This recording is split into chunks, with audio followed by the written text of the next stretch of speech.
எங்கள் வாழ்வும் வளமும் மங்காத தமிழ் என்று சங்கே முழங்கு.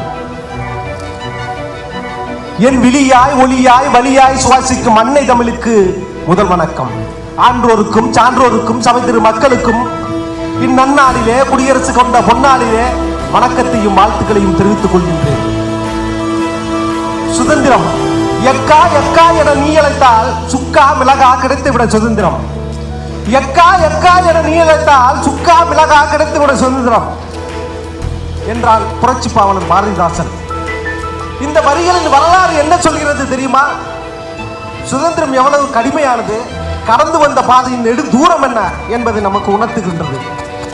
இப்படிப்பட்ட சுதந்திரத்தை நாம் பேணி காக்க வேண்டாமா? அம்பேத்கர் தலைமையில ஒரு குழு ஒன்று அமைத்து சோவியத் யூனியன், கனடா போன்ற நாடுகளில் உள்ள சட்ட சாராம்சங்களை, அடிப்படை சட்ட சாராம்சங்களை ஆராய்ந்து மக்களாட்சி, பொது உடைமை, இந்திய குடியரசு தத்துவம் அனைத்தையும் உள்ளடக்கி 2 வருடங்கள் 11 மாதங்கள் 18 நாட்கள் அல்லும் பகலும் அயராது உழைத்து உருவாக்கி உலகத்தின் மிகப்பெரிய சட்ட வரையறையாக உருவாக்கப்பட்டதுதான் நம் இந்திய அரசியலமைப்பு சட்டம்.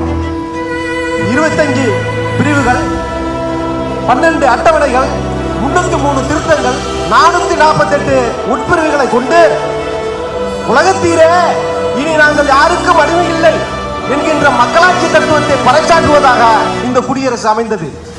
இந்த குடியரசு இவ்வளவு வரலாற்று பின்னணிகளை கொண்ட இந்த குடியரசு திருநாட்டில் பிறந்திருக்கின்ற நாம் ஒவ்வொருவரும் இந்திய திருநாட்டின் மீது அக்கறை கொண்டு, நேசம் கொண்டு, பற்று கொண்டு நாம் வாழ வேண்டாமா?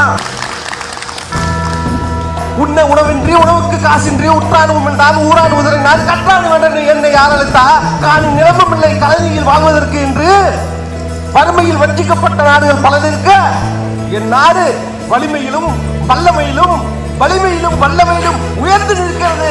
அந்த பெருந்தேசத்தினுடைய பேணிகாப்பை, இறையாண்மையை நாங்கள் காப்போம் என்று சொல்லி நன்றி கூறி விடைபெறுகிறேன். நன்றி, வணக்கம்.